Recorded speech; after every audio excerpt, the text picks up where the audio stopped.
Hi and welcome. In the last video I refitted the camshaft. In this video I'm going to be refitting the cam chain and sprockets, torquing up the 3 nuts and refitting the timing cover. Before I refit the cam chain and sprockets, I'll just put my clip on the cam chain tensioner just to keep it in place to make the job a lot easier. Now before you put the sprockets and chain on, you just want to make sure you've got the 2 keys in. There's one in the oil pump, there's one on the crankshaft. The camshaft has a pin. Now I haven't moved the crank or the oil pump, so the keys are in exactly the right spot to put the cam chain and sprockets on, with the timing marks matching each other here. I've rotated the crankshaft round so that the pin on the camshaft is roughly in the right place. So now it should be pretty right for us to slide everything on.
Now I've locked up the crankshaft by putting a pin through the gudgeon pin onto 2 blocks of wood, and I'll torque up the oil pump sprocket first because that's on a taper, just to make sure that that's seated home. Now the oil pump is torqued up between 16 and 18 foot-pounds.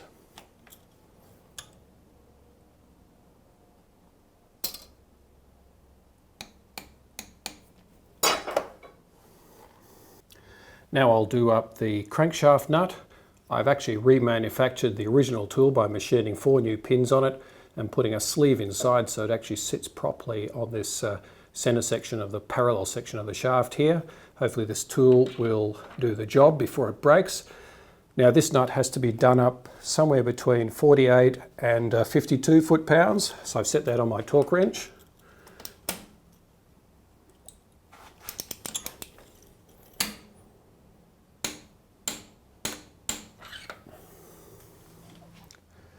Now the camshaft nut, which is the final one that I'm going to do, has to be done up to a staggering 108 foot-pounds, so this is a big one.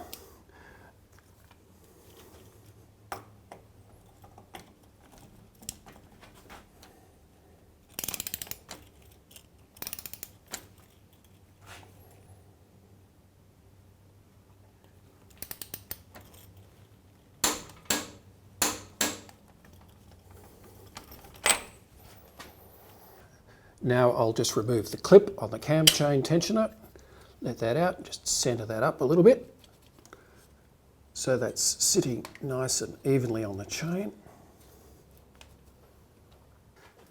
Don't forget to bend up the tab. One of the tabs will line up with one of these slots. This is the one that lines up for me.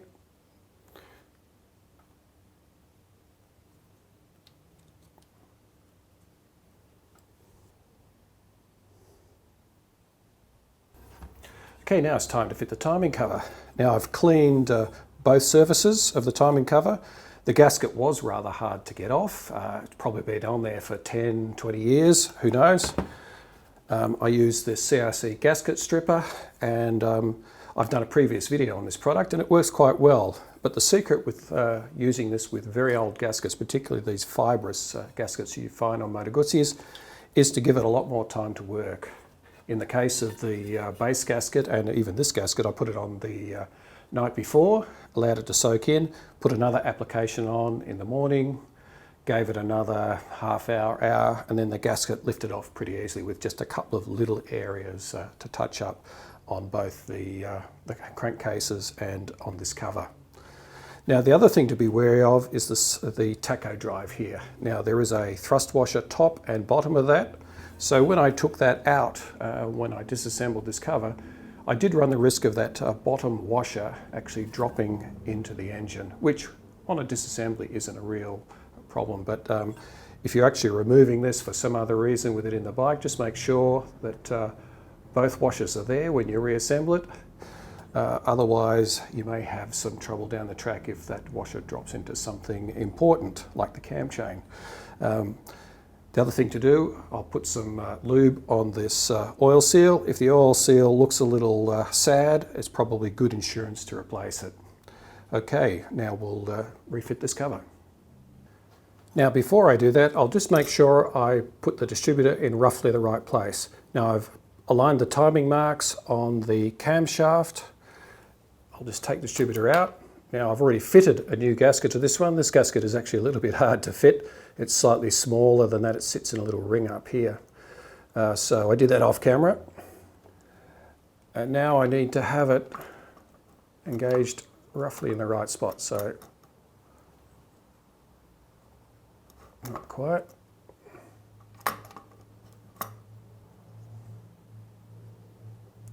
And that's roughly the right spot. Now I just install the clamp and bolts that hold the distributor in. I can time the engine later, but I've got it pretty close.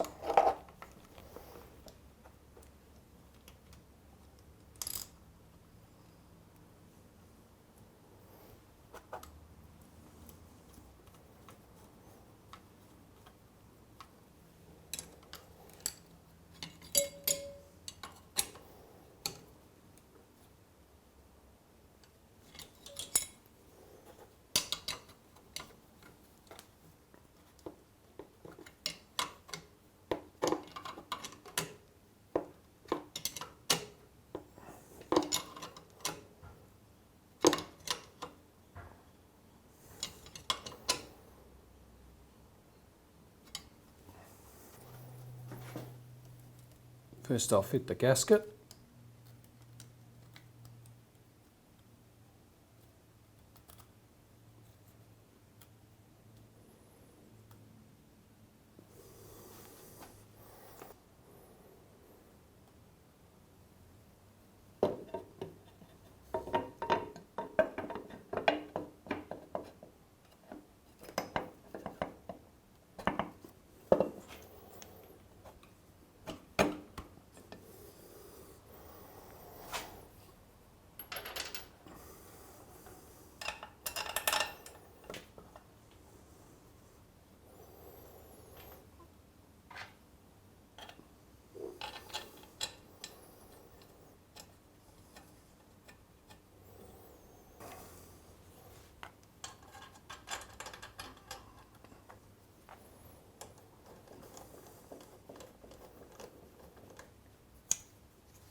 Now just put the main engine bolt in.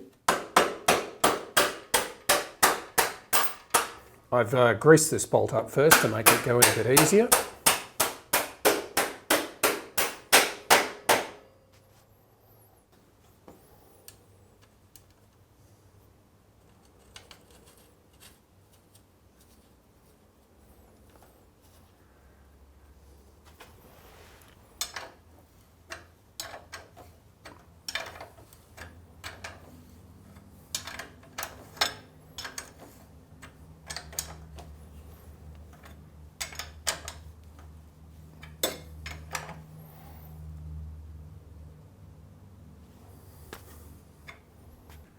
Well, that's it. That was a bit of an arduous task to try and capture that all on film, I can tell you.